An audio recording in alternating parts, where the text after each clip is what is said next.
Star ਮਨੁੱਖੀ ਜੀਵਨ ਇੱਕ ਅਨਮੋਲ ਰੱਬੀ ਦੇਣ ਹੈ। ਡੰਡੀ ਇਸ ਲਈ ਸਾਰਿਆਂ ਨੂੰ ਇਸ ਨੂੰ ਸਾਰਥਕ ਬਣਾਉਣ ਦਾ ਯਤਨ ਕਰਨਾ ਚਾਹੀਦਾ ਹੈ। ਡੰਡੀ ਜੀਵਨ ਨੂੰ ਸਾਰਥਿਕ ਬਣਾਉਣ ਲਈ ਜ਼ਰੂਰੀ ਹੈ ਕਿ ਮਨੁੱਖ ਸਭ ਤੋਂ ਪਹਿਲਾਂ ਆਪਣੇ ਜਨਮ ਦੇ ਮਕਸਦ ਨੂੰ ਪਛਾਣ ਕੇ ਮਗਰੋਂ ਉਸ 'ਤੇ ਅਮਲ ਕਰੇ। ਡੰਡੀ ਦਰਅਸਲ ਕਿਸੇ ਵੀ ਮਨੁੱਖ ਦਾ ਜਨਮ ਇੱਕ ਖਾਸ ਮਕਸਦ ਲਈ ਹੀ ਹੁੰਦਾ ਹੈ। ਡੰਡੀ ਸਾਨੂੰ ਉਹੀ ਉਦੇਸ਼ ਤਲਾਸ਼ਣਾ ਹੋਵੇਗਾ ਜਿਸ ਕਾਰਨ ਸਾਨੂੰ ਇਹ ਮਨੁੱਖੀ ਦੇਹ ਮਿਲੀ ਹੈ। ਡੰਡੀ ਇੱਥੋਂ ਤੱਕ ਕਿ ਈਸ਼ਵਰ ਨੇ ਵੀ ਖਾਸ ਮਕਸਦਾਂ ਦੀ ਪੂਰਤੀ ਲਈ ਹੀ ਮਨੁੱਖੀ ਜਾਮਾ ਧਾਰਨ ਕੀਤਾ ਹੈ। ਡੰਡੀ ਕਿਸੇ ਵਿਅਕਤੀ ਦੇ ਜੀਵਨ ਵਿੱਚ 2 ਦਿਨ ਹੀ ਸਭ ਤੋਂ ਮਹੱਤਵਪੂਰਨ ਹੁੰਦੇ ਹਨ। ਡੰਡੀ ਇੱਕ ਜਿਸ ਦਿਨ ਉਹ ਜਨਮ ਲੈਂਦਾ ਹੈ ਅਤੇ ਦੂਜਾ ਉਹ ਜਿਸ ਦਿਨ ਉਸ ਨੂੰ ਆਪਣੇ ਜਨਮ ਦੇ ਮਕਸਦ ਦਾ ਅਹਿਸਾਸ ਹੋ ਜਾਂਦਾ ਹੈ। ਡੰਡੀ ਜੀਵਨ ਦਾ ਮਕਸਦ ਸਿਰਫ ਸਾਹ ਖਰਚ ਕੇ ਇਸ ਦੁਨੀਆ ਨੂੰ ਅਲਵਿਦਾ ਕਹਿਣਾ ਹੀ ਨਹੀਂ ਹੈ। ਡੰਡੀ ਜ਼ਿੰਦਗੀ ਤਾਂ ਨਵਾਂ ਇਤਿਹਾਸ ਬਣਾਉਣ ਦਾ ਨਾਮ ਹੈ। ਡੰਡੀ ਖੁਸ਼ਹਾਲ ਵਿਰਾਸਤ ਛੱਡਣ ਦਾ ਮੰਚ ਹੈ। ਡੰਡੀ ਇਸ ਲਈ ਸਾਡਾ ਯਤਨ ਹੋਣਾ ਚਾਹੀਦਾ ਹੈ ਕਿ ਅਸੀਂ ਆਪਣੇ ਜੀਵਨ ਦਾ ਮਕਸਦ ਤਲਾਸ਼ ਕੇ ਆਪਣੀ ਸਮਰੱਥਾ ਅਨੁਸਾਰ ਮਿਹਨਤ ਕਰਦੇ ਹੋਏ ਉਸ ਟੀਚੇ ਨੂੰ ਹਾਸਲ ਕਰੀਏ ਜੋ ਸਾਡੇ ਲਈ ਨਿਰਧਾਰਿਤ ਹੈ। ਡੰਡੀ ਨਹੀਂ ਤਾਂ ਟੀਚਾ ਅਤੇ ਮਕਸਦਹੀਨ ਜੀਵਨ ਦਾ ਕੋਈ ਅਰਥ ਨਹੀਂ। ਡੰਡੀ ਅਸਲ ਵਿੱਚ ਮਨੁੱਖੀ ਜੀਵਨ ਦੀ ਸਾਰਥਿਕਤਾ ਤਿਆਗ ਦੀ ਭਾਵਨਾ ਨਾਲ ਜੀਵਨ ਜਿਉਣ ਅਤੇ ਦੂਜਿਆਂ ਦੇ ਦੁੱਖ ਦੂਰ ਕਰਨ ਵਿੱਚ ਹੈ। ਡੰਡੀ ਦੂਜਿਆਂ ਲਈ ਚਾਨਣ ਦੀ ਇੱਕ ਕਿਰਨ ਬਣਨਾ ਸਭ ਤੋਂ ਵੱਡਾ ਸੁੱਖ ਹੈ। ਡੰਡੀ ਇਸ ਸੁੱਖ ਨੂੰ ਪ੍ਰਾਪਤ ਕਰਨਾ ਵੀ ਬਹੁਤ ਸਰਲ ਹੈ। ਡੰਡੀ ਮਸ਼ਹੂਰ ਲੇਖਕ ਸਵੇਟ ਮਾਰਡਨ ਕਹਿੰਦੇ ਹਨ ਕਿ ਜੋ ਦੂਜਿਆਂ ਦੇ ਦੁਖੀ ਅਤੇ ਅੰਧਕਾਰਮਈ ਜੀਵਨ ਵਿੱਚ ਸੁੱਖ ਦਾ ਪ੍ਰਕਾਸ਼ ਪਹੁੰਚਾਉਂਦੇ ਹਨ ਉਹਨਾਂ ਦਾ ਨਾਮ ਸਦਾ ਇਸ ਸੰਸਾਰ ਵਿੱਚ ਰਹੇਗਾ। ਡੰਡੀ ਅਜਿਹੇ ਲੋਕ ਅਮਰ ਹੁੰਦੇ ਹਨ। ਡੰਡੀ ਅਜਿਹੇ ਵਿੱਚ ਸਮੇਂ ਸਿਰ ਇਹ ਅਹਿਸਾਸ ਹੋਣਾ ਜ਼ਰੂਰੀ ਹੈ ਕਿ ਮਨੁੱਖੀ ਜੀਵਨ ਕੁਝ ਚੰਗਾ ਕਰਨ ਲਈ ਮਿਲਿਆ ਹੈ। ਡੰਡੀ ਇਸ ਲਈ ਅੱਜ ਤੋਂ ਹੀ ਚੌਕਸ ਹੋ ਜਾਓ ਕਿ ਇਹ ਜੀਵਨ ਕਿਤੇ ਅਜਾਈਂ ਨਾ ਚਲਿਆ ਜਾਵੇ। ਡੰਡੀ ਜੀਵਨ ਨੂੰ ਅਰਥਪੂਰਨ ਬਣਾਉਣ ਲਈ ਸਾਨੂੰ ਆਪਣੇ ਅੰਦਰ ਦੀ ਊਰਜਾ ਦੀ ਵਰਤੋਂ ਸਾਰਥਕ ਅਤੇ ਢੁਕਵੇਂ ਟੀਚਿਆਂ ਲਈ ਕਰਨੀ ਚਾਹੀਦੀ ਹੈ ਕਿਉਂਕਿ ਮਨੁੱਖੀ ਜੀਵਨ ਦੀ ਸਾਰਥਿਕਤਾ ਅਰਥਪੂਰਨ ਜੀਵਨ ਜਿਉਣ ਵਿੱਚ ਹੀ ਹੈ। ਡੰਡੀ ਸਟਾਰਟ ਪੁਰਾਣੀਆਂ ਗੱਡੀਆਂ ਦੀ ਫਿਟਨੈਸ ਯਕੀਨੀ ਬਣਾਉਣ ਅਤੇ ਸਕ੍ਰੈਪਿੰਗ ਦੀ ਸਹੀ ਵਿਵਸਥਾ ਲਈ ਸਰਕਾਰ ਨੇ ਲੋਕ ਸਭਾ 'ਚ ਵਹੀਕਲ ਸਕ੍ਰੈਪਿੰਗ ਪਾਲਿਸੀ ਦਾ ਐਲਾਨ ਕਰ ਦਿੱਤਾ ਹੈ। ਡੰਡੀ ਇਸ ਦੇ ਤਹਿਤ 15 ਸਾਲ ਤੋਂ ਪੁਰਾਣੇ ਕਮਰਸ਼ੀਅਲ ਅਤੇ 20 ਸਾਲ ਤੋਂ ਪੁਰਾਣੇ ਨਿੱਜੀ ਵਾਹਨਾਂ ਲਈ ਫਿਟਨੈਸ ਟੈਸਟ ਲਾਜ਼ਮੀ ਹੋਵੇਗਾ। ਡੰਡੀ ਟੈਸਟ 'ਚੋਂ ਪਾਸ ਹੋਣ ਤੋਂ ਬਾਅਦ ਹੀ ਸਰਟੀਫਿਕੇਟ ਰੀਨਿਊ ਕੀਤਾ ਜਾਵੇਗਾ। ਡੰਡੀ ਅਣਫਿੱਟ ਵਾਹਨਾਂ ਨੂੰ ਕਬਾੜ ਯਾਨੀ ਸਕ੍ਰੈਪ ਕੀਤਾ ਜਾਵੇਗਾ। ਡੰਡੀ ਗੱਡੀਆਂ ਦੀ ਫਿਟਨੈਸ ਜਾਂਚ ਲਈ ਖਾਸ ਸੈਂਟਰ ਤਿਆਰ ਕੀਤੇ ਜਾਣਗੇ। ਡੰਡੀ ਦੇਸ਼ 'ਚ ਸੜਕਾਂ 'ਤੇ ਪ੍ਰਦੂਸ਼ਣ ਫੈਲਾਉਣ ਵਾਲੇ ਪੁਰਾਣੇ ਵਾਹਨਾਂ ਦੀ ਗਿਣਤੀ ਲੱਖਾਂ 'ਚ ਹੈ। ਡੰਡੀ ਦੇਸ਼ 'ਚ ਹਵਾ ਪ੍ਰਦੂਸ਼ਣ ਦੀ ਸਥਿਤੀ ਬਹੁਤ ਗੰਭੀਰ ਹੈ ਅਤੇ ਇਸ ਇਲਾਕੇ ਕਾਰਨ ਲੋਕਾਂ ਦੀ ਔਸਤ ਉਮਰ ਘਟ ਰਹੀ ਹੈ। ਡੰਡੀ ਪਾਲਿਸੀ ਤਹਿਤ 52 ਲੱਖ ਯਾਤਰੀ ਵਾਹਨਾਂ ਅਤੇ 37 ਲੱਖ ਵਪਾਰਕ ਵਾਹਨਾਂ ਨੂੰ ਫਿਟਨੈਸ ਟੈਸਟ ਕਰਵਾਉਣਾ ਪਵੇਗਾ। ਡੰਡੀ ਵਾਹਨ ਨਿਰਮਾਤਾ ਵੀ ਸਰਕਾਰ ਦੀ ਇਸ ਯੋਜਨਾ ਨੂੰ ਲੈ ਕੇ ਆਪਣੀ ਵਿਕਰੀ ਵਧਾਉਣ ਦੀ ਰਣਨੀਤੀ ਬਣਾ ਰਹੇ ਹਨ। ਡੰਡੀ ਕਰੋਨਾ ਵਾਇਰਸ ਮਹਾਂਮਾਰੀ ਦੇ ਯੁੱਗ 'ਚ ਦੇਸ਼ ਵਿੱਚ ਕਾਰਾਂ ਦੀ ਵਿਕਰੀ 'ਚ ਕਾਫੀ ਗਿਰਾਵਟ ਆਈ ਹੈ। ਡੰਡੀ ਸ਼ੋਅਰੂਮ ਤੇ ਫੈਕਟਰੀਆਂ ਪਿਛਲੇ ਸਾਲ ਲਾਕਡਾਊਨ ਕਾਰਨ ਬੰਦ ਰਹੇ ਸਨ। ਡੰਡੀ ਭਾਰਤ ਦੀ ਸਭ ਤੋਂ ਵੱਡੀ SUV ਨਿਰਮਾਤਾ ਮਹਿੰਦਰਾ ਐਂਡ ਮਹਿੰਦਰਾ ਨੇ ਪਿਛਲੇ 2 ਦਹਾਕਿਆਂ 'ਚ ਪਹਿਲੀ ਵਾਰ ਪਿਛਲੇ ਸਾਲ ਦੀ ਪਹਿਲੀ ਤਿਮਾਹੀ 'ਚ ਕੰਪਨੀ ਨੂੰ ਘਾਟਾ ਦੱਸਿਆ ਸੀ। ਡੰਡੀ ਇਸ ਪਾਲਿਸੀ ਨਾਲ ਵਾਹਨ ਇੰਡਸਟਰੀ ਨੂੰ ਹੁਲਾਰਾ ਮਿਲੇਗਾ। ਡੰਡੀ GST 'ਚ 40,000 ਕਰੋੜ ਰੁਪਏ ਦੇ ਵਾਧੇ ਦਾ ਅੰਦਾਜ਼ਾ ਹੈ। ਡੰਡੀ ਸੜਕ ਤੋਂ ਅਣਫਿੱਟ ਗੱਡੀਆਂ ਹਟਣਗੀਆਂ। ਡੰਡੀ ਪੁਰਾਣੀਆਂ ਗੱਡੀਆਂ ਤੋਂ ਨਿਕਲੇ ਕਬਾੜ ਨਾਲ ਰੀਸਾਈਕਲਿੰਗ ਵਾਹਨ ਇੰਡਸਟਰੀ ਦਾ ਖਰਚਾ ਘਟੇਗਾ। ਡੰਡੀ ਪੁਰਾਣੇ ਵਾਹਨ ਸੜਕਾਂ ਤੋਂ ਹਟਦੇ ਹਨ ਤਾਂ ਪ੍ਰਦੂਸ਼ਣ 'ਚ ਕਾਫੀ ਕਮੀ ਆਉਣ ਦੀ ਉਮੀਦ ਹੈ। ਡੰਡੀ ਸਕ੍ਰੈਪਿੰਗ ਪਾਲਿਸੀ ਦੇ ਲਾਗੂ ਹੋਣ 'ਤੇ 10 ਕਰੋੜ ਦੇ ਨਵੇਂ ਨਿਵੇਸ਼ ਦੇ ਨਾਲ 35,000 ਰੁਜ਼ਗਾਰ ਦੇ ਮੌਕੇ ਪੈਦਾ ਹੋਣ ਅਤੇ ਦੇਸ਼ ਦੀ ਆਟੋ ਇੰਡਸਟਰੀ ਦਾ ਆਕਾਰ ਮੌਜੂਦਾ 4.5 ਲੱਖ ਕਰੋੜ ਤੋਂ 10 ਲੱਖ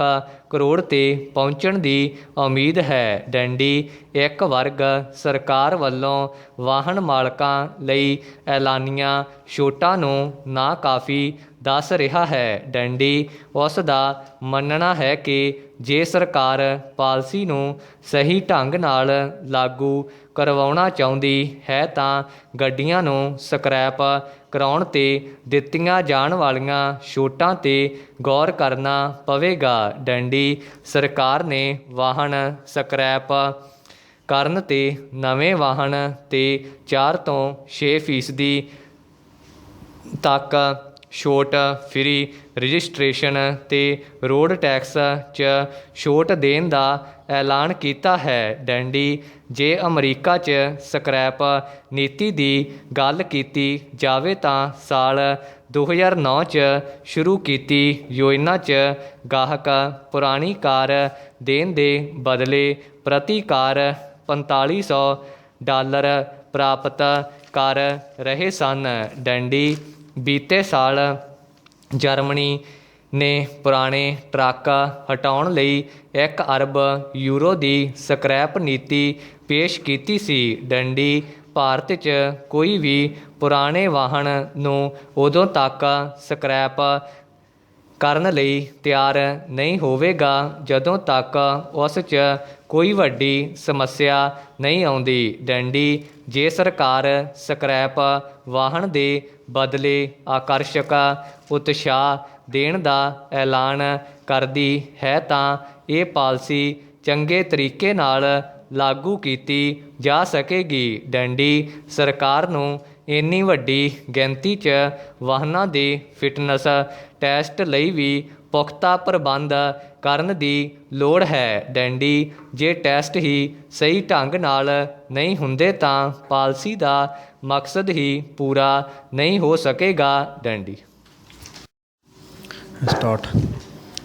ਸ੍ਰਿਸ਼ਟੀ ਦੀ ਸ਼ੁਰੂਆਤ ਤੋਂ ਹੀ ਇਨਸਾਨ ਦੀ ਇਹੀ ਕੋਸ਼ਿਸ਼ ਰਹੀ ਹੈ ਕਿ ਉਹ ਆਪਣੀ ਜ਼ਿੰਦਗੀ ਨੂੰ ਖੁਸ਼ੀਆਂ ਨਾਲ ਗੁਜ਼ਾਰੇ ਡੰਡੀ। ਇਸ ਦੇ ਲਈ ਉਹ ਉਹਨਾਂ ਕੰਮਾਂ ਨੂੰ ਕਰਨ ਦੀ ਕੋਸ਼ਿਸ਼ ਕਰਦਾ ਹੈ ਜਿਨ੍ਹਾਂ ਨਾਲ ਉਸ ਨੂੰ ਲੱਗਦਾ ਹੈ ਕਿ ਖੁਸ਼ੀ ਮਿਲੇਗੀ ਡੰਡੀ।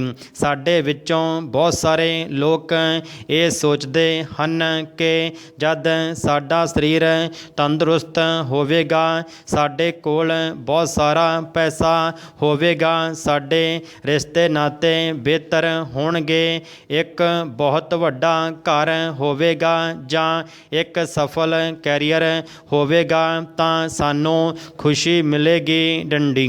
ਇਸ ਲਈ ਅਸੀਂ ਇਹੀ ਕੋਸ਼ਿਸ਼ ਕਰਦੇ ਹਾਂ ਕਿ ਦੁਨੀਆ ਵਿੱਚ ਕੁਝ ਬਣ ਜਾਈਏ, ਆਪਣੇ ਸਰੀਰ ਨੂੰ ਸਿਹਤਮੰਦ ਰੱਖੀਏ, ਆਪਣੇ ਲਈ ਕੁਝ ਨਾ ਕਮਾਈਏ, ਕੁਝ ਧਨ ਦੌਲਤ ਕਮਾਈਏ, ਆਪਣੇ ਪਰਿਵਾਰ ਅਤੇ ਰਿਸ਼ਤੇ ਨਾਤਿਆਂ ਨੂੰ ਚੰਗੀ ਤਰ੍ਹਾਂ ਨਿਭਾਈਏ ਡੰਡੀ। ਇਹਨਾਂ ਸਭ ਬਾਹਰੀ ਖੁਸ਼ੀਆਂ ਨੂੰ ਹਾਸਲ ਕਰਨ ਲਈ ਅਸੀਂ ਆਪਣਾ ਬੇਸ਼ਕੀਮਤੀ ਸਮਾਂ ਉਹਨਾਂ ਕੰਮਾਂ ਵਿੱਚ ਹੀ ਲਾ ਦਿੰਦੇ ਹਾਂ ਡੰਡੀ। ਸਾਡੇ ਵਿੱਚੋਂ ਜ਼ਿਆਦਾਤਰ ਲੋਕ ਆਪਣੇ ਆਪ ਨੂੰ ਸਰੀਰ ਅਤੇ ਮਨ ਮੰਨਦੇ ਹਨ ਡੰਡੀ।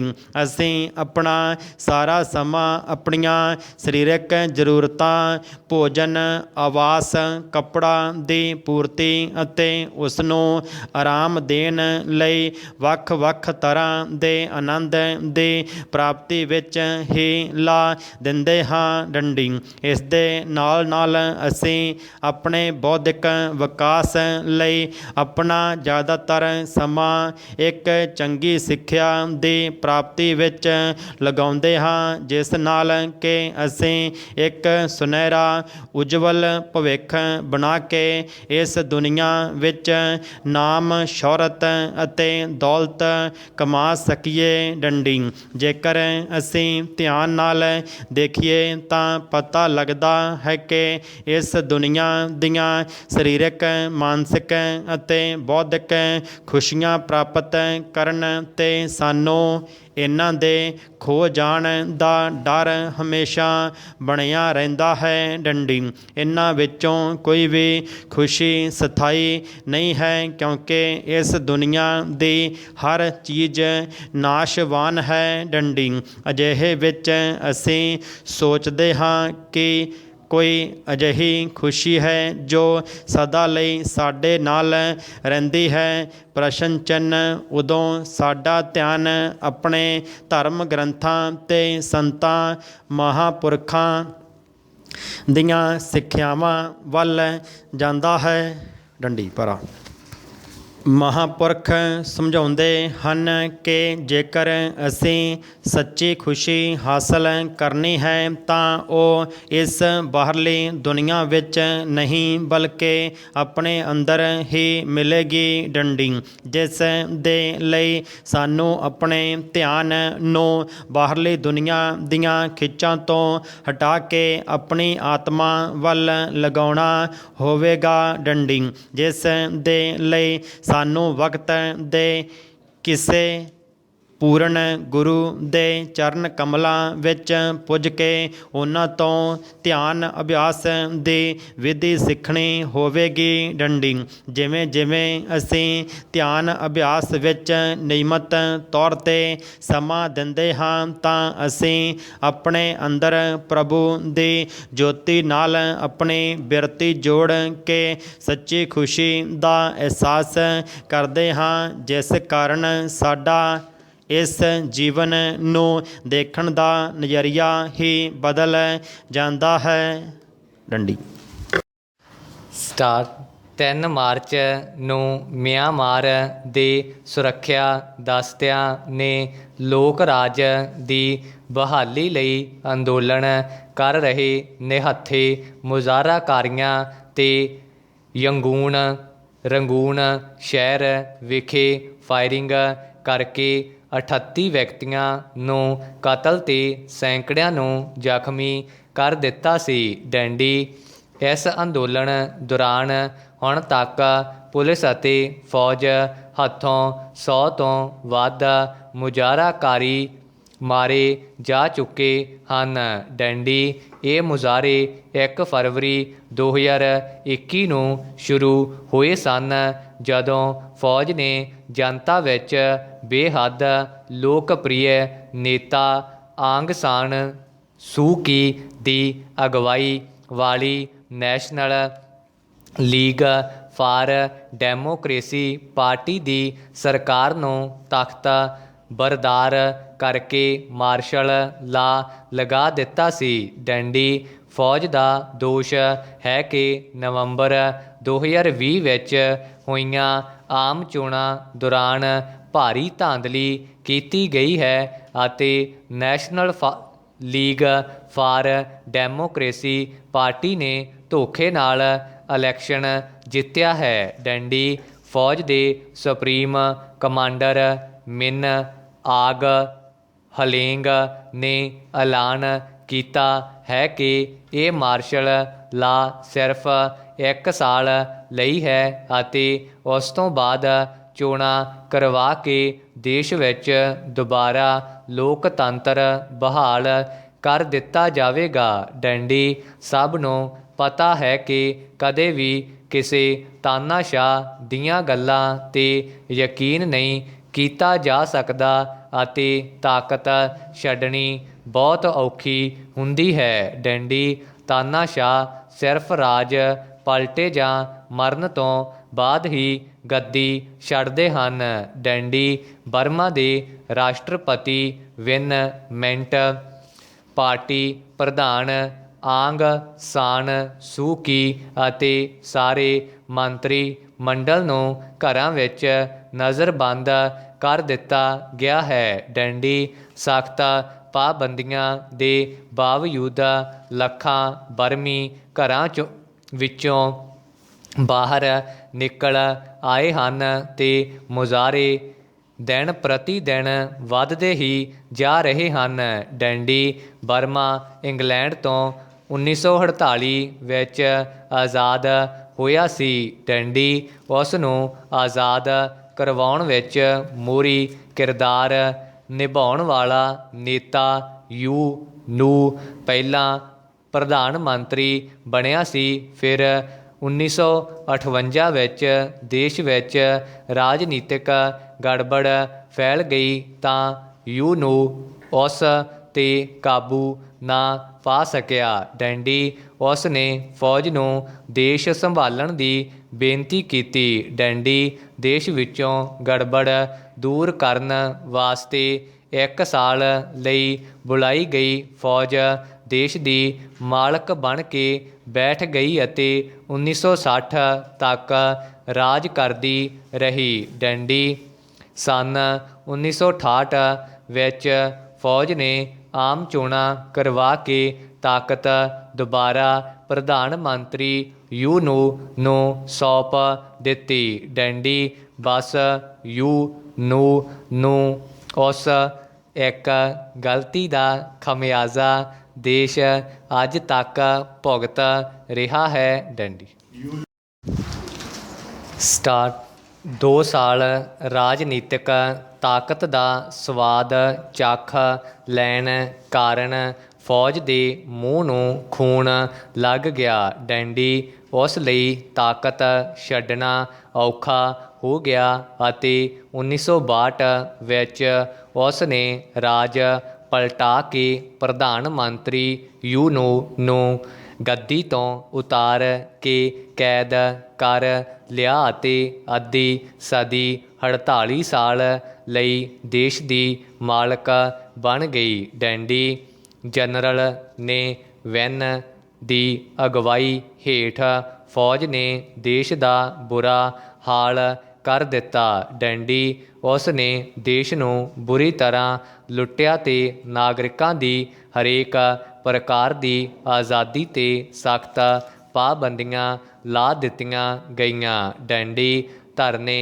ਮੁਜ਼ਾਹਰੇ ਸਖਤੀ ਨਾਲ ਕੁਚਲ ਦਿੱਤੇ ਗਏ। ਡੰਡੀ ਉਸ ਵੇਲੇ ਬਰਮਾ ਏਸ਼ੀਆ ਦੇ ਅਮੀਰ ਦੇਸ਼ਾਂ ਵਿੱਚ ਆਉਂਦਾ ਸੀ ਅਤੇ ਕੀਮਤੀ ਪੱਥਰਾਂ ਸਮੇਤ ਹੋਰ ਕਈ ਤਰ੍ਹਾਂ ਦੀਆਂ ਖਣਿਜ ਦੌਲਤਾਂ ਨਾਲ ਭਰਪੂਰ ਸੀ। ਡੈਂਡੀ ਫੌਜ ਨੇ ਦੇਸ਼ ਨੂੰ ਲੁੱਟ ਕੇ ਏਸ਼ੀਆ ਦੇ ਗਰੀਬ ਦੇਸ਼ਾਂ ਦੀ ਗਿਣਤੀ 'ਚ ਲਿਆ ਖੜਾ ਕੀਤਾ ਤੇ ਖੁਦ ਵਿਦੇਸ਼ੀ ਬੈਂਕਾਂ ਵਿੱਚ ਅਰਬਾਂ ਡਾਲਰ ਜਮ੍ਹਾਂ ਕਰ ਲਏ। ਡੈਂਡੀ ਜਦੋਂ ਜਨਤਾ ਦੇ ਸਬਰ ਦਾ ਪਿਆਲਾ ਭਰ ਗਿਆ ਤਾਂ 1988 ਵਿੱਚ ਦੇਸ਼ 'ਚ ਅੰਦੋਲਨ ਸ਼ੁਰੂ ਹੋ ਗਿਆ। ਡੈਂਡੀ ਦੇਸ਼ ਦੇ ਇੱਕ ਪ੍ਰਸਿੱਧ ਨੇਤਾ ਆਂਗ ਸਾਨ ਦੀ ਬੇਟੀ ਆਂਗ ਸਾਨ ਸੂ ਕੀ ਦੇਸ਼ ਦੀ ਨਿਰਵਿਰੋਧ ਨੇਤਾ ਦੇ ਰੂਪ ਵਿੱਚ ਉੱਭਰੀ। ਡੈਂਡੀ ਜਦੋਂ ਫੌਜ 'ਤੇ ਦਬਾਅ ਵਧਿਆ ਤਾਂ ਜਨਰਲ ਨੇ ਵਿਨ ਨੂੰ ਅਸਤੀਫਾ ਦੇਣਾ ਪਿਆ ਤੇ ਫੌਜ ਦੇ ਚੋਟੀ ਦੇ ਜਰਨੈਲਾਂ ਨੇ ਦੇਸ਼ 'ਤੇ ਕਬਜ਼ਾ ਬਰਕਰਾਰ ਰੱਖਣ ਲਈ state law and order ਰੈਸਟੋਰੇਸ਼ਨ council ਬਣਾ ਲਈ, ਜਿਸ ਨੂੰ ਆਮ ਬੋਲਚਾਲ ਵਿੱਚ ਮਿਲਟਰੀ ਜੁੰਟਾ ਕਿਹਾ ਜਾਂਦਾ ਹੈ। ਡੈਂਡੀ ਜਦੋਂ ਫੌਜ ਨੂੰ ਅੰਦੋਲਨ ਕੰਟਰੋਲ ਤੋਂ ਬਾਹਰ ਜਾਂਦਾ ਦਿਸਿਆ ਤਾਂ ਉਸ ਨੇ 1990 ਵਿੱਚ ਆਮ ਚੋਣਾਂ ਕਰਾਉਣ ਦਾ ਐਲਾਨ ਕਰ ਦਿੱਤਾ। ਡੈਂਡੀ ਫੌਜ ਨੂੰ ਵਹਿਮ ਸੀ ਕਿ ਉਸ ਦਾ ਸ਼ਾਸਨ ਲੋਕਾਂ ਵਿੱਚ ਬਹੁਤ ਹਰਮਨ ਪਿਆਰਾ ਹੈ, ਪਰ ਸਾਰੇ ਅੰਦਾਜ਼ਿਆਂ ਨੂੰ ਦਰਕਿਨਾਰ ਕਰਦੇ ਹੋਏ ਆਂਗ ਸਾਨ ਸੂ ਕੀ ਦੀ ਪਾਰਟੀ ਨੂੰ ਸਪਸ਼ਟ ਬਹੁਮਤ ਮਿਲ ਗਿਆ। ਡੈਂਡੀ ਸਿਰੇ ਦੀ ਬੇਸ਼ਰਮੀ ਵਿਖਾਉਂਦੇ ਹੋਏ ਫੌਜ ਨੇ ਨਤੀਜਿਆਂ ਨੂੰ ਮੰਨਣ ਤੋਂ ਇਨਕਾਰ ਕਰ ਦਿੱਤਾ। ਹਾਲਾਂਕਿ ਇਹ ਚੋਣਾਂ ਫੌਜ ਦੀ ਨਿਗਰਾਨੀ ਹੇਠ ਹੀ ਹੋਈਆਂ ਸਨ।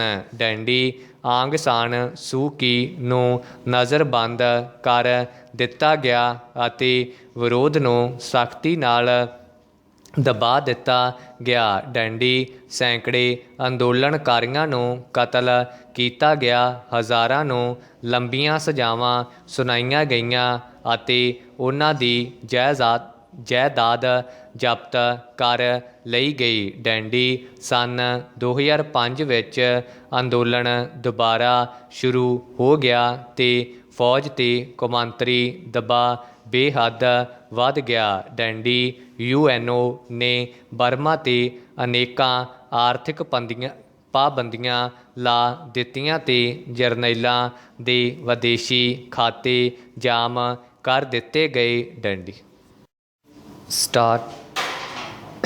ਅਮਰੀਕਾ, ਇੰਗਲੈਂਡ ਅਤੇ ਯੂਰਪੀਅਨ ਯੂਨੀਅਨ ਨੇ ਉਹਨਾਂ 'ਤੇ ਯਾਤਰਾ ਪਾਬੰਦੀਆਂ ਲਾ ਦਿੱਤੀਆਂ। ਡੈਂਡੀ ਸਰਕਾਰ 'ਤੇ ਆਪਣੀ ਪਕੜ ਬਣਾਈ ਰੱਖਣ ਲਈ 2008 ਵਿੱਚ ਫੌਜ ਨੇ ਦੇਸ਼ ਦੇ ਸੰਵਿਧਾਨ ਵਿੱਚ ਸੋਧਾਂ ਕਰ ਦਿੱਤੀਆਂ। ਡੈਂਡੀ ਇਹਨਾਂ ਸੋਧਾਂ ਮੁਤਾਬਕ ਦੇਸ਼ ਦੀ ਕੋਈ ਵੀ ਸਰਕਾਰ ਫੌਜ ਦੀ ਮਰਜ਼ੀ ਤੋਂ ਬਗੈਰ ਨਹੀਂ ਚੱਲ ਸਕਦੀ। ਡੈਂਡੀ ਫੌਜ ਜਦੋਂ ਚਾਹੇ ਸਰਕਾਰ ਨੂੰ ਭੰਗ ਕਰ ਸਕਦੀ ਹੈ ਤੇ ਆਪਣੀ ਮਰਜ਼ੀ ਦੇ 25% MP ਚੁਣ ਸਕਦੀ ਹੈ। ਡੈਂਡੀ ਆਂਗ ਸਾਨ ਸੂ ਕੀ ਨੂੰ ਪ੍ਰਧਾਨ ਮੰਤਰੀ ਬਣਨ ਤੋਂ ਰੋਕਣ ਲਈ ਇਹ ਸੋਧ ਵੀ ਕਰ ਦਿੱਤੀ ਗਈ ਕਿ ਬਰਮਾ ਦਾ ਕੋਈ ਵੀ ਨਾਗਰਿਕ ਜਿਸ ਦਾ ਕਿਸੇ ਵਿਦੇਸ਼ੀ ਨਾਲ ਵਿਆਹ ਹੋਇਆ ਹੋਵੇ, ਪ੍ਰਧਾਨ ਮੰਤਰੀ ਜਾਂ ਰਾਸ਼ਟਰਪਤੀ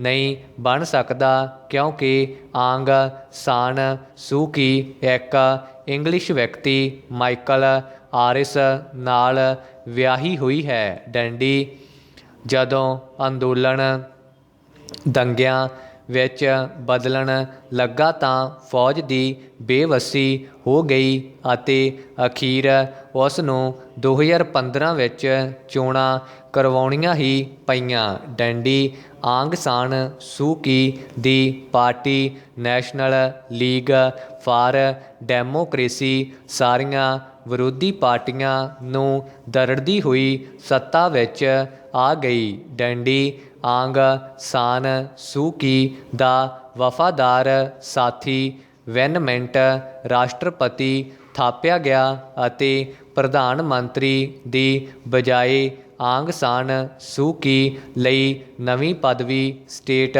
ਕੌਂਸਲਰ ਕਾਇਮ ਕੀਤੀ ਗਈ। ਡੰਡੀ ਅਸਲੀਅਤ ਵਿੱਚ ਸਰਕਾਰ ਦਾ ਸਾਰਾ ਕੰਟਰੋਲ ਆਂਗ ਸਾਨ ਸੂ ਕੀ ਦੇ ਅਧੀਨ ਸੀ। ਡੰਡੀ ਇਸ ਸਰਕਾਰ ਨੇ ਇਮਾਨਦਾਰੀ ਨਾਲ ਵਧੀਆ ਕੰਮ ਕੀਤਾ ਅਤੇ ਦੇਸ਼ ਵਿੱਚ ਸ਼ਾਂਤੀ ਛਾ ਗਈ। ਡੰਡੀ ਦੇਸ਼ ਮੁੜ ਆਰਥਿਕ ਤਰੱਕੀ ਦੀ ਰਾਹ 'ਤੇ ਚੱਲ ਪਿਆ। ਡੰਡੀ ਫੌਜ ਨਾਲ ਵੀ ਸਰਕਾਰ ਦੇ ਸਬੰਧ ਠੀਕ ਰਹੇ ਅਤੇ ਕੋਈ ਵੱਡਾ ਮਤਭੇਦ ਸਾਹਮਣੇ ਨਹੀਂ ਆਇਆ। ਡੰਡੀ ਰੋਹਿੰਗਿਆ ਮੁਸਲਮਾਨਾਂ ਦਾ ਮਸਲਾ ਇਸ ਸਰਕਾਰ ਦੇ ਕਾਰਜਕਾਲ ਵਿੱਚ ਹੀ ਖੜਾ ਹੋਇਆ ਸੀ, ਪਰ ਸਰਕਾਰ ਨੇ ਫੌਜ ਦੇ ਕੰਮ ਵਿੱਚ ਕੋਈ ਦਖਲ ਅੰਦਾਜ਼ੀ ਨਹੀਂ ਕੀਤੀ, ਨਾ ਹੀ ਰੋਹਿੰਗਿਆਂ ਦੀ ਸੁਰੱਖਿਆ ਲਈ ਕੋਈ ਕਦਮ ਚੁੱਕਿਆ। ਡੰਡੀ ਸਰਕਾਰ ਦਾ ਕਾਰਜਕਾਲ ਖਤਮ ਹੋਣ 'ਤੇ 8 ਨਵੰਬਰ 2020 ਨੂੰ ਦੁਬਾਰਾ ਚੋਣਾਂ ਹੋਈਆਂ ਅਤੇ ਨੈਸ਼ਨਲ ਲੀਗ ਫਾਰ ਡੈਮੋਕ੍ਰੇਸੀ 476 ਚੋਂ 396 ਸੀਟਾਂ ਜਿੱਤ ਕੇ ਦੁਬਾਰਾ ਸਭ ਤੋਂ ਵੱਡੀ ਪਾਰਟੀ ਦੇ ਰੂਪ ਵਿੱਚ ਸਾਹਮਣੇ ਆਈ। ਡੰਡੀ ਫੌਜ ਦੀ ਪਿੱਛ ਲੱਗ ਯੂਨੀਅਨ ਸਾਲੀਡੈਰਿਟੀ ਐਂਡ ਡਿਵੈਲਪਮੈਂਟ ਪਾਰਟੀ ਸਿਰਫ 33 ਸੀਟਾਂ ਹੀ ਜਿੱਤ ਸਕੀ। ਡੰਡੀ ਆਂਗ ਸਾਨ ਸੂ ਕੀ ਨੇ ਇਹ ਚੋਣਾਂ ਇਸ ਵਾਅਦੇ ਕਾਰਨ ਜਿੱਤੀਆਂ ਸਨ ਕਿ ਸੰਵਿਧਾਨ ਵਿੱਚ ਸੋਧ ਕੀਤੀ ਜਾਵੇਗੀ ਅਤੇ ਫੌਜ ਨੂੰ ਬੈਰਕਾਂ ਵਿੱਚ ਵਾਪਸ ਭੇਜ ਦਿੱਤਾ ਜਾਵੇਗਾ। ਡੰਡੀ 48 ਸਾਲ ਤੱਕ ਸੱਤਾ ਦਾ ਸੁੱਖ ਭੋਗ ਚੁੱਕੀ ਫੌਜ ਨੂੰ ਇਹ ਗੱਲ ਪਸੰਦ ਨਹੀਂ ਆਈ। ਡੰਡੀ 2 ਫਰਵਰੀ ਨੂੰ ਸਰਕਾਰ ਨੇ ਸਹੁੰ ਚੁੱਕਣੀ ਸੀ, ਪਰ 1 ਫਰਵਰੀ ਨੂੰ ਹੀ ਸਰਕਾਰ ਦਾ ਤਖਤ ਪਲਟ ਦਿੱਤਾ ਗਿਆ। ਡੰਡੀ ਇਸ ਵੇਲੇ ਬਰਮਾ ਵਿੱਚ ਸੰਸਾਰ ਦੇ ਕਿਸੇ ਵੀ ਹੋਰ ਦੇਸ਼ ਨਾਲੋਂ ਤਿੱਖਾ ਜਨ ਅੰਦੋਲਨ ਚੱਲ ਰਿਹਾ ਹੈ। ਡੰਡੀ ਦੇਸ਼ ਦੇ ਹਰ ਵਰਗ ਦੇ ਲੋਕ ਇੱਥੋਂ ਤੱਕ ਕਿ ਬੋਧੀ ਭਿਕਸ਼ੂ ਵੀ ਅੰਦੋਲਨ ਵਿੱਚ ਸ਼ਾਮਲ ਹੋ ਗਏ ਹਨ, ਪਰ ਬਰਮੀ ਫੌਜ ਚੀਨ ਦੀ ਪਿੱਠੂ ਹੈ ਅਤੇ ਉਸ ਨੂੰ ਚੀਨ ਤੋਂ ਹਰ ਤਰ੍ਹਾਂ ਦੀ ਆਰਥਿਕ ਅਤੇ ਮਿਲਟਰੀ ਮਦਦ ਮਿਲ ਰਹੀ ਹੈ। ਡੰਡੀ ਚੀਨ ਦੇ ਡਰੋਂ ਅਮਰੀਕਾ ਅਤੇ ਹੋਰ ਯੂਰਪੀ ਦੇਸ਼ ਬਰਮਾ ਦੀ ਸਿਰਫ ਜ਼ੁਬਾਨੀ ਕਲਾਮੀ ਮਦਦ ਹੀ ਕਰ ਰਹੇ ਹਨ। ਡੰਡੀ ਇੱਥੋਂ ਤੱਕ ਕਿ ਬਰਮਾ ਦਾ ਗੁਆਂਢੀ ਦੇਸ਼ ਭਾਰਤ ਵੀ ਬਰਮਾ ਦੀ ਕੋਈ ਖਾਸ ਮਦਦ ਨਹੀਂ ਕਰ ਰਿਹਾ। ਡੰਡੀ ਪਰ ਕਹਿੰਦੇ ਹਨ ਕਿ ਜਨਤਾ ਦੀ ਜੈ ਹੁੰਦੀ ਹੈ ਅਤੇ ਅੰਦੋਲਨਾਂ ਨੇ ਸੰਸਾਰ ਦੀਆਂ ਵੱਡੀਆਂ ਵੱਡੀਆਂ ਤਾਨਾਸ਼ਾਹੀਆਂ ਉਲਟਾ ਦਿੱਤੀਆਂ ਹਨ। ਡੰਡੀ ਇਸ ਲਈ ਲੱਗਦਾ ਹੈ ਕਿ ਬਰਮਾ ਦਾ ਜਨ ਅੰਦੋਲਨ ਵੀ ਆਖਰ ਕਾਮਯਾਬ ਹੋ ਜਾਵੇਗਾ। ਡੰਡੀ ਬਠਿੰਡਾ ਦੀ ਧਰਤੀ ਦਾ ਜ਼ਿਕਰ ਕਈ ਧਾਰਮਿਕ ਗ੍ਰੰਥਾਂ ਵਿੱਚ ਵੀ ਬਹੁਤ ਵਧੀਆ ਢੰਗ ਨਾਲ ਕੀਤਾ ਗਿਆ ਹੈ। ਡੰਡੀ ਇਸ ਧਰਤੀ 'ਤੇ ਧਰਮ ਦੀ ਰਾਖੀ ਅਤੇ ਉਸ ਨੂੰ ਬਚਾਉਣ ਲਈ ਬਹੁਤ ਵੱਡੇ ਵੱਡੇ ਯੋਧੇ ਹੋਏ ਹਨ, ਜੋ ਕਿ ਵਿਸ਼ਵ ਭਰ ਦੇ ਇਤਿਹਾਸ ਦੇ ਪੰਨਿਆਂ ਵਿੱਚ ਅੰਕਿਤ ਹਨ। ਡੰਡੀ ਬਠਿੰਡਾ ਸ਼ਹਿਰ ਦੀ ਧਰਤੀ 'ਤੇ 28 ਜੂਨ 1965 ਨੂੰ ਇੱਕ ਬਾਲਕ ਦਾ ਸਧਾਰਨ ਪਰਿਵਾਰ ਵਿੱਚ ਜਨਮ ਹੋਇਆ ਅਤੇ ਉਹ ਬਾਲਕ ਅੱਜ ਸੰਤ ਆਗਮ ਗਿਆਤਾ ਯੋਗੀ ਰਾਜ ਗੁਰੂਦੇਵ ਸ਼੍ਰੀ ਅਰੁਣ ਮੁਨੀ ਜੀ ਦੇ ਨਾਮ ਨਾਲ ਵਿਸ਼ਵ ਭਰ ਵਿੱਚ ਜਾਣੇ ਜਾਂਦੇ ਹਨ ਅਤੇ ਜੈਨ ਸਮਾਜ ਦੇ 22 ਪੰਤੀ ਪੰਥ ਲਈ ਉਹ ਆਸਥਾ ਦੇ ਪੁੰਜ ਹਨ ਅਤੇ ਬਹੁਤ ਵੱਡੇ ਯੋਗੀ ਦੇ ਰੂਪ ਵਿੱਚ ਪ੍ਰਸਿੱਧ ਹਨ। ਡੰਡੀ ਸ਼੍ਰੀ ਅਰੁਣ ਮੁਨੀ ਜੀ ਮੂਲ ਰੂਪ ਵਿੱਚ ਬਠਿੰਡਾ ਸ਼ਹਿਰ ਦੇ ਬਿਰਲਾ ਮਿੱਲ ਰੋਡ ਦੇ ਰਹਿਣ ਵਾਲੇ ਹਨ, ਜਿਸ ਨੂੰ ਸ਼ਹਿਰ ਦਾ ਦਿਲ ਵੀ ਕਿਹਾ ਜਾਂਦਾ ਹੈ। ਡੰਡੀ ਉਹਨਾਂ ਦਾ ਜਨਮ ਪਿਤਾ ਹੰਸ ਰਾਜ ਦੇ ਘਰ ਅਤੇ ਮਾਤਾ ਦਇਆਵੰਤੀ ਦੀ ਕੁੱਖੋਂ ਹੋਇਆ। ਡੰਡੀ ਉਹਨਾਂ ਨੇ ਮੁੱਢਲੀ ਪੜ੍ਹਾਈ ਬਠਿੰਡਾ ਦੇ ਇੱਕ ਨਿੱਜੀ ਸਕੂਲ ਵਿੱਚੋਂ ਕੀਤੀ। ਡੰਡੀ ਸਕੂਲ ਦੀ ਪੜ੍ਹਾਈ ਸਮੇਂ ਵੀ ਉਹਨਾਂ ਦਾ ਸਹਿਪਾਠੀਆਂ ਨਾਲ ਬੜਾ ਸਨੇਹ ਪ੍ਰੇਮ ਸੀ ਅਤੇ ਉਹਨਾਂ ਦਾ ਆਚਰਣ ਅਤੇ ਚਾਲ ਚੱਲਣ ਹਮੇਸ਼ਾ ਪ੍ਰਭੂ ਨਾਲ ਲੱਗਣ ਵਾਲਾ ਹੀ ਨਜ਼ਰ ਆਉਂਦਾ ਸੀ। ਡੰਡੀ ਸ਼੍ਰੀ ਅਰੁਣ ਮੁਨੀ ਜੀ ਆਪਣੇ ਬਠਿੰਡਾ ਠਹਿਰਾਅ ਦੌਰਾਨ ਜਮਾਤੀਆਂ ਨੂੰ ਮਿਲ ਕੇ ਬੜੇ ਖੁਸ਼ ਹੋਏ ਹਨ ਅਤੇ ਉਹਨਾਂ ਦੇ ਬਹੁਤ ਸਾਰੇ ਜਮਾਤੀ ਵੀ ਉਹਨਾਂ ਨੂੰ ਮਿਲਣ ਆਏ। ਡੰਡੀ ਵਿਸ਼ਵ ਪ੍ਰਸਿੱਧੀ ਹਾਸਲ ਕਰਨ ਦੇ ਬਾਵਜੂਦ ਉਹ ਆਪਣੀ ਜਨਮ ਭੂਮੀ ਨਾਲ ਜੁੜੇ ਹੋਏ ਹਨ। ਡੰਡੀ ਉਹ ਇਸ ਤੋਂ ਪਹਿਲਾਂ ਬਠਿੰਡਾ ਸੰਨ 2004 ਅਤੇ ਸੰਨ 2014 ਵਿੱਚ ਆਏ ਸਨ। ਡੰਡੀ ਸ਼੍ਰੀ ਅਰੁਣ ਮੁਨੀ ਜੀ ਆਪਣੇ ਪੁਰਾਣੇ ਮਿੱਤਰਾਂ, ਮੁਹੱਲੇ ਦੇ ਵਾਸੀਆਂ ਅਤੇ ਅਧਿਆਪਕਾਂ ਦੀ ਗੱਲ ਕਰਦੇ ਹਨ ਅਤੇ ਉਹਨਾਂ ਵਿੱਚ ਦਿਲਚਸਪੀ ਦਿਖਾਉਂਦੇ ਹਨ। ਡੰਡੀ ਇਹ ਲੋਕ ਉਹਨਾਂ ਦੀਆਂ ਯਾਦਾਂ ਵਿੱਚ ਅੱਜ ਵੀ ਅੰਕਿਤ ਹਨ। ਡੰਡੀ ਬਿਰਲਾ ਮਿੱਲ ਇਲਾਕੇ ਵਿੱਚ ਵੱਖ-ਵੱਖ ਧਰਮਾਂ ਦੇ ਲੋਕ ਵਸਦੇ ਹਨ। ਡੰਡੀ ਬਿਰਲਾ ਮਿੱਲ ਰੋਡ ਦੇ ਵਾਸੀ ਹਰੇਕ ਸਾਲ ਵਿਸ਼ਵ 'ਚ ਸ਼ਾਂਤੀ ਅਤੇ ਲੋਕਾਂ ਦੇ ਜੀਵਨ 'ਚ ਸੁੱਖ ਲਿਆਉਣ ਲਈ ਕਾਮਨਾ ਕਰਦੇ ਹੋਏ ਲੰਗਰ ਲਗਾਉਂਦੇ ਹਨ। ਡੰਡੀ ਸੰਨ 1965 ਅਤੇ 1971 'ਚ ਹੋਈ ਭਾਰਤ ਪਾਕਿਸਤਾਨ ਜੰਗ ਵਿੱਚ ਇਸ ਮੁਹੱਲੇ ਦੇ ਲੋਕਾਂ ਨੇ ਵੱਧ ਚੜ੍ਹ ਕੇ ਭਾਰਤੀ ਫੌਜ ਦੀ ਮਦਦ ਕੀਤੀ ਸੀ। ਡੰਡੀ ਇਸ ਮੁਹੱਲੇ 'ਚ ਉਹਨਾਂ ਦੇ ਆਉਣ 'ਤੇ ਇਲਾਕਾ ਵਾਸੀ ਬਹੁਤ ਖੁਸ਼ ਹਨ।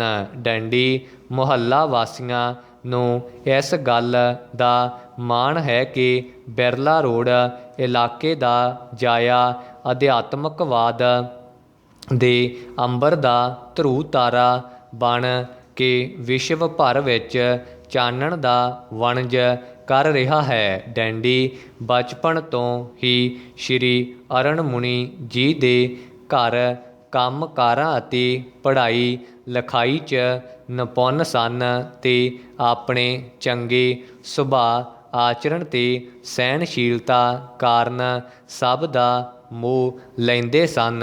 ਡੰਡੀ ਇਸ ਦੇ ਨਾਲ ਨਾਲ ਉਹ ਵੈਰਾਗੀ ਜੀਵਨ ਬਤੀਤ ਕਰਨਾ ਚਾਹੁੰਦੇ ਸਨ। ਡੰਡੀ ਸ਼੍ਰੀ ਅਰੁਣ ਮੁਨੀ ਜੀ ਸਾਧੂ ਸੰਤਾਂ ਦੀ ਸੰਗਤ ਕਰਦੇ ਸਨ ਅਤੇ ਉਹਨਾਂ ਦੇ ਪ੍ਰਵਚਨ ਸੁਣਨ ਲਈ ਬਠਿੰਡਾ ਅਤੇ ਆਸ-ਪਾਸ ਦੇ ਇਲਾਕਿਆਂ ਵਿੱਚ ਜਾਂਦੇ ਸਨ ਅਤੇ ਪ੍ਰਵਚਨ ਸੁਣ ਕੇ ਆਪਣੇ ਜੀਵਨ ਵਿੱਚ ਸਾਰਥਿਕ ਸੁਧਾਰ ਅਤੇ ਤਬਦੀਲੀਆਂ ਲੈ ਕੇ ਆਉਂਦੇ ਸਨ। ਡੰਡੀ ਸ਼੍ਰੀ ਅਰੁਣ ਮੁਨੀ ਜੀ ਨੇ 16 ਸਾਲਾਂ ਦੀ ਉਮਰ ਵਿੱਚ ਸੁਦਰਸ਼ਨ ਗੁਰੂ ਜੀ ਤੋਂ ਸੰਨ 1983 ਵਿੱਚ ਦੀਕਸ਼ਾ ਪ੍ਰਾਪਤ ਕੀਤੀ। ਡੰਡੀ ਉਸ ਸਮੇਂ ਮੁਹੱਲੇ ਵਿੱਚ ਹੀ ਬਹੁਤ ਵੱਡੇ ਪੱਧਰ 'ਤੇ ਦੀਕਸ਼ਾ ਦਾ ਸਮਾਗਮ ਆਯੋਜਿਤ ਕੀਤਾ ਗਿਆ ਸੀ। ਡੰਡੀ ਭਾਵੇਂ ਮਾਪੇ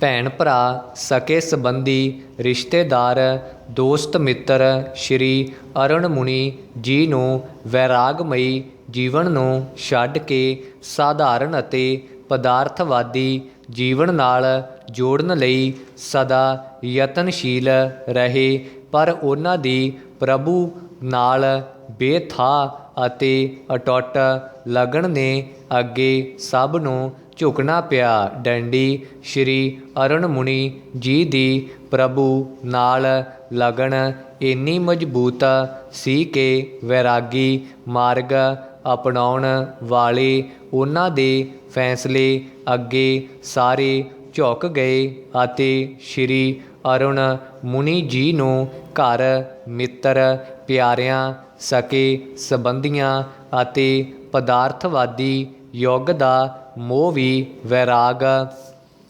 ਲੈਣ ਤੋਂ ਨਹੀਂ ਰੋਕ ਸਕਿਆ। ਡੰਡੀ ਸ਼੍ਰੀ ਅਰੁਣ ਮੁਨੀ ਜੀ ਦਾ ਲਗਾਤਾਰ ਵੈਰਾਗੀ ਹੋਣ ਲਈ ਸੰਘਰਸ਼ ਕਰਨਾ ਸਫਲ ਹੋਇਆ ਅਤੇ ਬਹੁਤ ਔਕੜਾਂ ਤੋਂ ਪਿੱਛੋਂ ਉਹਨਾਂ ਨੇ ਗੁਰੂ ਸੁਦਰਸ਼ਨ ਜੀ ਦੀ ਸ਼ਰਨ ਵਿੱਚ ਵੈਰਾਗ ਅਵਸਥਾ ਲੈ ਲਈ ਅਤੇ ਉਹਨਾਂ ਦੇ ਨਾਲ ਧਰਮ, ਸਮਾਜ ਅਤੇ ਲੋਕ ਸੇਵਾ ਵਿੱਚ ਰੁੱਝ ਗਏ। ਡੰਡੀ ਸ਼੍ਰੀ ਅਰੁਣ ਮੁਨੀ ਜੀ ਨੇ ਆਪਣੇ ਆਪ ਨੂੰ ਪੂਰਨ ਤੌਰ 'ਤੇ ਵੈਰਾਗਮਈ ਜੀਵਨ ਲਈ ਸਮਰਪਿਤ ਕਰ ਦਿੱਤਾ ਅਤੇ ਸੁਦਰਸ਼ਨ ਗੁਰੂ ਜੀ ਨੇ ਉਹਨਾਂ ਨੂੰ ਆਪਣਾ ਸ਼ਿਸ਼ ਬਣਾਉਣ ਦਾ ਦਾਨ ਦੇ ਕੇ ਆਪਣੇ ਚਰਨਾਂ ਨਾਲ ਲਾ ਲਿਆ। ਡੰਡੀ ਲਗਭਗ 12 ਸਾਲ ਤੋਂ ਬਾਅਦ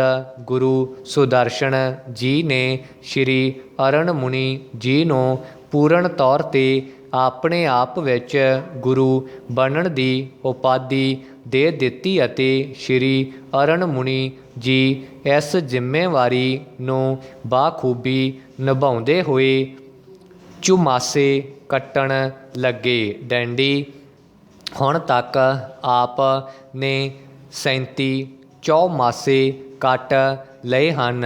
ਡੰਡੀ ਚੌਮਾਸਿਆਂ ਦੌਰਾਨ ਉਹਨਾਂ ਦੇ ਸਨਮੁਖ ਭਗਤਾਂ ਦਾ ਹੜ੍ਹ ਜਿਹਾ ਆ ਜਾਂਦਾ ਹੈ। ਡੰਡੀ ਸ਼੍ਰੀ ਅਰੁਣ ਮੁਨੀ ਜੀ ਦੀ ਕਥਾ ਵਾਚਨ ਦੌਰਾਨ ਦੂਰ ਦੁਰਾਡਿਓਂ ਅਣਗਿਣਤ ਸ਼ਰਧਾਲੂ ਪ੍ਰਵਚਨ ਸੁਣਨ ਲਈ ਆਉਂਦੇ ਹਨ। ਡੰਡੀ ਉੱਤਰੀ ਭਾਰਤ ਵਿੱਚ ਵਿਸ਼ੇਸ਼ ਤੌਰ 'ਤੇ ਬਹੁਤ ਵੱਡੇ ਪੱਧਰ 'ਤੇ ਲੋਕਾਂ ਨੂੰ ਉਹ ਸਾਰਥਿਕਤਾ ਵੱਲ ਲਿਆ ਕੇ ਨਕਾਰਾਤਮਕ ਰਵੱਈਆ ਛੱਡਣ ਲਈ ਪ੍ਰੇਰਦੇ ਹਨ। ਡੰਡੀ ਪਹਿਰਾ ਜ਼ਿੰਦਗੀ ਪ੍ਰਭੂ ਦੇ ਹੁਕਮਾਂ ਮੁਤਾਬਕ ਜਿਉਣ ਦੀ ਜਾਚ ਬਖਸ਼ਦੇ ਹਨ। ਡੰਡੀ ਬੇਟੀ ਬਣੀ ਵਰਦਾਨ ਪੁਸਤਕ ਵਿੱਚ ਗੁਰੂ ਸ਼੍ਰੀ ਅਰੁਣ ਮੁਨੀ ਜੀ ਨੇ ਇਸ ਤਰ੍ਹਾਂ ਦੀਆਂ ਕਥਾ ਕਹਾਣੀਆਂ ਰਚੀਆਂ ਹਨ ਜਿਨ੍ਹਾਂ ਰਾਹੀਂ ਲੋਕਾਂ ਨੂੰ ਇਹ ਸਮਝ ਆ ਜਾਵੇ ਕਿ ਧੀ ਹੀ ਆਸ਼ੀਰਵਾਦ ਹੈ ਅਤੇ ਸਮਾਜ, ਦੇਸ਼, ਕਿਸੇ ਸੱਭਿਅਤਾ ਜਾਂ ਕਿਸੇ ਪੰਥ ਲਈ ਬਹੁਤ ਵੱਡਾ ਵਰਦਾਨ ਹੈ। ਡੰਡੀ ਓ ਲਾਈਫ ਰਿਲੈਕਸ ਪਲੀਜ਼ ਪੁਸਤਕ ਵਿੱਚ ਆਪ ਜੀ ਨੇ ਚੰਗਾ ਅਤੇ ਨਤੀਜਾ ਮੁਖੀ ਜੀਵਨ ਜਿਉਣ ਦੀ ਜਾਚ ਬਾਰੇ ਲਿਖਿਆ ਹੈ। ਡੰਡੀ ਤੀਜੀ ਪੁਸਤਕ ਸਰਸਵਤੀ ਵਿੱਚ ਇਹ ਗਿਆਨ ਦਿੱਤਾ ਹੈ ਕਿ ਲੋਕਾਂ ਨੂੰ ਮਹਾਨ ਕਰਮ ਕਰਨੇ ਚਾਹੀਦੇ ਹਨ, ਨਾ ਕਿ ਪੈਸੇ ਦੀ ਦੌੜ ਪਿੱਛੇ ਆਪਣਾ ਜੀਵਨ ਬੇਅਰਥ ਗਵਾਉਣਾ ਚਾਹੀਦਾ ਹੈ। ਡੰਡੀ ਆਪ ਗ੍ਰੰਥਾਂ ਦਾ ਗਹਿਨ ਅਧਿਐਨ ਕਰਕੇ ਉਸ 'ਤੇ ਲੇਖ ਲਿਖ ਕੇ ਅਤੇ ਉਹਨਾਂ ਲੇਖਾਂ ਨੂੰ ਸਾਧਾਰਨ ਲੋਕਾਂ ਨੂੰ ਪੜ੍ਹਾ ਕੇ ਉਹਨਾਂ ਦੇ ਜੀਵਨ ਨੂੰ ਰਚਨਾਉਣ ਦੀ ਕੋਸ਼ਿਸ਼ ਕਰ ਰਹੇ ਹਨ। ਡੰਡੀ ਸ਼੍ਰੀ ਅਰੁਣ ਮੁਨੀ ਜੀ ਰਾਹੀਂ 21 ਮਾਰਚ ਨੂੰ ਬਠਿੰਡਾ ਸ਼ਹਿਰ ਵਿਖੇ ਆਰੁਜ ਜੈਨ ਦਿੱਲੀ ਅਤੇ ਪੁਨੀਤ ਜੈਨ ਅੰਬਾਲਾ ਜੋ ਬਹੁਤ ਸੁਮੱਤ ਸਮਰੱਥ ਘਰਾਣਿਆਂ ਨਾਲ ਸੰਬੰਧ ਰੱਖਦੇ ਹਨ ਦੀਕਸ਼ਾ ਦੇ ਕੇ ਸੰਤ ਬਣਾਏ ਜਾਣਗੇ। ਡੰਡੀ ਇਸ ਸਮਾਗਮ ਵਿੱਚ ਦੂਰੋਂ ਦੂਰੋਂ ਸ਼ਰਧਾਲੂ ਸ਼ਮੂਲੀਅਤ ਕਰਨਗੇ। ਡੰਡੀ ਆਏ ਦਿਨ ਸੜਕ ਹਾਦਸਿਆਂ ਵਿੱਚ ਕਿੰਨੀਆਂ ਹੀ ਮਾਸੂਮ ਜਾਨਾਂ ਚਲੀਆਂ ਜਾਂਦੀਆਂ ਹਨ। ਡੰਡੀ ਹਾਲ ਹੀ ਵਿੱਚ ਲੁਧਿਆਣਾ ਸ਼ਹਿਰ 'ਚ ਇੱਕ ਟਰੱਕ ਨੇ 3 ਨੌਜਵਾਨਾਂ ਨੂੰ ਦਰੜ ਦਿੱਤਾ। ਡੰਡੀ ਪਟਿਆਲਾ ਵਿਖੇ ਵੀ ਇੱਕ ਟਿੱਪਰ ਚਾਲਕ ਨੇ ਨੌਜਵਾਨਾਂ 'ਤੇ ਟਿੱਪਰ ਚੜ੍ਹਾ ਦਿੱਤਾ ਜਿਸ ਕਾਰਨ ਉਹਨਾਂ ਦੀ ਮੌਤ ਹੋ ਗਈ। ਡੰਡੀ ਜ਼ਿਆਦਾਤਰ ਸੜਕ ਹਾਦਸੇ ਚਾਲਕਾਂ ਦੀ ਗਲਤੀ ਟੁੱਟੀਆਂ ਸੜਕਾਂ ਅਵਾਰਾ ਪਸ਼ੂਆਂ ਸ਼ਰਾਬ ਪੀ ਕੇ ਗੱਡੀ ਚਲਾਉਣ ਅਣਜਾਣ ਬੰਦੇ ਰਾਹੀਂ ਡਰਾਈਵਿੰਗ ਕਰਨ ਕਰਕੇ ਵਾਪਰ ਰਹੇ ਹਨ। ਡੰਡੀ ਟ੍ਰੈਫਿਕ ਪੁਲਿਸ ਵੱਲੋਂ ਜ਼ਿਲ੍ਹਾ ਪੱਧਰ 'ਤੇ ਸਕੂਲਾਂ ਕਾਲਜਾਂ ਵਿੱਚ ਸੈਮੀਨਾਰ ਵੀ ਲਗਾਏ ਜਾਂਦੇ ਹਨ। ਡੰਡੀ ਵਿਦਿਆਰਥੀਆਂ ਨੂੰ ਸੜਕੀ ਨਿਯਮਾਂ ਪ੍ਰਤੀ ਜਾਗਰੂਕ ਵੀ ਕੀਤਾ ਜਾਂਦਾ ਹੈ। ਡੰਡੀ ਫਿਰ ਵੀ ਜ਼ਿਆਦਾਤਰ ਹਾਦਸਿਆਂ ਵਿੱਚ ਨੌਜਵਾਨਾਂ ਦੀ ਹੀ ਮੌਤ ਹੁੰਦੀ ਹੈ। ਡੰਡੀ ਸੜਕ ਹਾਦਸੇ ਚਿੰਤਾਜਨਕ ਵਰਤਾਰਾ ਹਨ। ਡੰਡੀ 14 ਮਾਰਚ ਦੇ ਹਰਫ ਹਮੇਸ਼ ਜਾਗ ਪਈਆਂ ਪੈਲੀਆਂ ਕਈ ਦਿਨਾਂ ਦੀ ਦੇਰੀ ਨਾਲ ਪੜ੍ਹ ਸਕਿਆ ਹਾਂ। ਡੰਡੀ ਚੇਤ ਮਹੀਨੇ ਦੇ ਪ੍ਰਸੰਗ ਵਿੱਚ ਲਿਖਿਆ ਕਾਲਮ ਮਨ ਦੇ ਵਿਹੜੇ ਵਿੱਚ ਹਰਿਆਲੀ ਤੇ ਸੁਗੰਧੀ ਭਰ ਗਿਆ। ਡੰਡੀ ਇਹ ਪੰਜਾਬੀ ਬੰਦੇ ਨਾਲ ਜੁੜੇ ਕਈ ਪੱਖ ਉਘਾੜਦਾ ਹੈ। ਡੰਡੀ ਇਸ ਲਿਖਤ ਨੇ ਵਾਤਾਵਰਣ ਦੀ ਖਰਾਬੀ ਤੋਂ ਵੀ ਖਬਰਦਾਰ ਕੀਤਾ ਹੈ। ਡੰਡੀ ਤਾਜ਼ਾ ਅੰਕੜਿਆਂ ਅਨੁਸਾਰ ਪੰਜਾਬ ਵਿੱਚ ਕੋਵਿਡ ਮਾਮਲਿਆਂ ਵਿੱਚ ਵਾਧਾ ਹੋਇਆ ਹੈ। ਡੰਡੀ ਸਰਕਾਰ ਨੂੰ ਕੋਵਿਡ ਮਾਮਲਿਆਂ ਨੂੰ ਨੱਥ ਪਾਉਣ ਲਈ ਸਖਤ ਕਦਮ ਚੁੱਕਣੇ ਚਾਹੀਦੇ ਹਨ। ਡੰਡੀ ਉਸ ਖੇਤਰ ਨੂੰ ਬਲਾਕ ਕਰਨਾ ਚਾਹੀਦਾ ਹੈ ਜਿੱਥੇ ਕੋਵਿਡ ਦੇ ਨਵੇਂ ਕੇਸ ਪਾਏ ਜਾਂਦੇ ਹਨ। ਡੰਡੀ ਮਾਸਕ ਆਸਾਨੀ ਨਾਲ ਉਪਲਬਧ ਹੋਣੇ ਚਾਹੀਦੇ ਹਨ ਅਤੇ ਵਿਸ਼ੇਸ਼ ਤੌਰ 'ਤੇ ਟੈਸਟਿੰਗ ਦੀ ਗਤੀ ਵਧਾਉਣੀ ਚਾਹੀਦੀ ਹੈ। ਡੰਡੀ ਜਿੱਥੇ ਨਵੇਂ ਕੇਸ ਮਿਲਦੇ ਹਨ ਉੱਥੇ ਟੀਕੇ ਆਸਾਨੀ ਨਾਲ ਉਪਲਬਧ ਹੋਣੇ ਚਾਹੀਦੇ ਹਨ। ਡੰਡੀ ਕਾਲਜਾਂ ਯੂਨੀਵਰਸਿਟੀਆਂ ਵਿੱਚ ਪੜ੍ਹਾਈ ਕਰਨ ਵਾਲੇ ਵਿਦਿਆਰਥੀਆਂ ਦੀ ਗਿਣਤੀ ਤਾਂ ਵਧੇਰੇ ਹੈ ਪਰ ਉਹਨਾਂ 'ਚ ਸਾਹਿਤ ਪੜ੍ਹਨ ਵਾਲਿਆਂ ਦੀ ਕਮੀ ਹੈ। ਡੰਡੀ ਵਿਦਿਆਰਥੀ ਸਿਲੇਬਸ ਤੱਕ ਹੀ ਸੀਮਿਤ ਰਹਿ ਗਏ ਹਨ। ਡੰਡੀ ਇਕੱਲਾ ਸਿਲੇਬਸ ਪੜ੍ਹਨ ਨਾਲ ਕੋਈ ਵਿਦਿਆਰਥੀ ਸਫਲ ਨਹੀਂ ਹੋ ਸਕਦਾ। ਡੰਡੀ ਚੰਗੀ ਸੋਚ ਉਸਾਰਨ ਵਿੱਚ ਸਾਹਿਤ ਦਾ ਗਿਆਨ ਹੋਣਾ ਅਹਿਮ ਸਥਾਨ ਰੱਖਦਾ ਹੈ। ਡੰਡੀ ਇਤਿਹਾਸ ਵਿੱਚ ਜਿੰਨੇ ਵੀ ਮਹਾਨ ਜਾਂ ਇਨਕਲਾਬੀ ਯੋਧੇ ਹੋਏ ਹਨ ਉਹਨਾਂ ਨੇ ਆਪਣੀ ਜ਼ਿੰਦਗੀ ਵਿੱਚ ਸਾਹਿਤ ਪੜ੍ਹਿਆ ਅਤੇ ਲਿਖਿਆ ਹੈ। ਡੰਡੀ ਸਮਾਜ ਦਾ ਵਿਕਾਸ ਕਰਨ ਵਿੱਚ ਵੀ ਸਾਹਿਤ ਅਹਿਮ ਸਥਾਨ ਰੱਖਦਾ ਹੈ ਕਿਉਂਕਿ ਜੇਕਰ ਅਸੀਂ ਕੁਝ ਪੜ੍ਹਿਆ ਹੋਊ ਕੋਈ ਜਾਣਕਾਰੀ ਹੋਊ ਤਾਂ ਹੀ ਸਰਕਾਰ ਅੱਗੇ ਸਵਾਲ ਚੁੱਕ ਸਕਦੇ ਹਾਂ। ਡੰਡੀ ਪੰਜਾਬੀ ਜਾਗਰਣ ਵਿੱਚ ਖਬਰ ਪੜ੍ਹੀ ਕਿ ਰਮਨਦੀਪ ਕੌਰ ਸੰਧੂ ਨਿਊਜ਼ੀਲੈਂਡ ਵਿੱਚ ਪਹਿਲੀ ਪੰਜਾਬਣ ਪੁਲਿਸ ਅਫਸਰ ਬਣੀ ਹੈ। ਡੰਡੀ ਖਬਰ ਪੜ੍ਹ ਕੇ ਮਨ ਬਹੁਤ ਪ੍ਰਸੰਨ ਹੋਇਆ। ਡੰਡੀ ਇਹ ਪੂਰੇ ਸਿੱਖਾਂ ਅਤੇ ਪੰਜਾਬੀਆਂ ਵਾਸਤੇ ਮਾਣ ਅਤੇ ਫਖਰ ਵਾਲੀ ਗੱਲ ਹੈ। ਡੰਡੀ ਔਰਤਾਂ ਹੁਣ ਮਰਦ ਨਾਲੋਂ ਕਿਸੇ ਵੀ ਤਰ੍ਹਾਂ ਪਿੱਛੇ ਨਹੀਂ ਹਨ। ਡੰਡੀ ਉਹ ਹਰ ਖੇਤਰ ਵਿੱਚ ਧੂਮਾਂ ਪਾ ਰਹੇ ਹਨ। ਡੰਡੀ ਸਮਾਜ ਨੂੰ ਔਰਤਾਂ ਪ੍ਰਤੀ ਆਪਣੀ ਸੌੜੀ ਸੋਚ ਬਦਲਣੀ ਚਾਹੀਦੀ ਹੈ ਅਤੇ ਔਰਤਾਂ ਦਾ ਸਤਿਕਾਰ ਕਰਨਾ ਚਾਹੀਦਾ ਹੈ। ਡੰਡੀ ਜਦ ਵੀ ਅਸੀਂ ਕੋਈ ਚੀਜ਼ ਪੈਸੇ ਦੇ ਕੇ ਖਰੀਦਦੇ ਹਾਂ ਤਾਂ ਉਸ ਵੇਲੇ ਸਾਡੀ ਭੂਮਿਕਾ ਗਾਹਕ ਵਾਲੀ ਹੁੰਦੀ ਹੈ। ਡੰਡੀ। ਪਹਿਲੇ ਸਮਿਆਂ ਦੀ ਜੇ ਗੱਲ ਕੀਤੀ ਜਾਵੇ ਤਾਂ ਲੋਕ ਸਾਲ ਵਿੱਚ ਕਿਤੇ 2-3 ਵਾਰ ਸ਼ਹਿਰਾਂ ਵਿੱਚ ਖਰੀਦਦਾਰੀ ਲਈ ਜਾਂਦੇ ਸਨ, ਪਰ ਅੱਜ ਕੱਲ੍ਹ ਤਾਂ ਸਾਨੂੰ ਇਹ ਭੂਮਿਕਾ ਨਿੱਤ ਨਿਭਾਉਣੀ ਪੈਂਦੀ ਹੈ। ਡੰਡੀ। ਜਿਸ ਕਾਰਨ ਬਾਜ਼ਾਰਾਂ ਵਿੱਚ ਗਾਹਕਾਂ ਦੀ ਗਿਣਤੀ ਦਿਨ ਬ ਦਿਨ ਵੱਧਦੀ ਜਾ ਰਹੀ ਹੈ। ਡੰਡੀ। ਇਸੇ ਵੱਧ ਰਹੀ ਸੰਖਿਆ ਕਾਰਨ ਜ਼ਿਆਦਾਤਰ ਦੁਕਾਨਦਾਰ ਲੋਕਾਂ ਨੂੰ ਭਰਮਾਉਣ ਦੀ ਕੋਸ਼ਿਸ਼ ਕਰਦੇ ਹਨ। ਡੰਡੀ।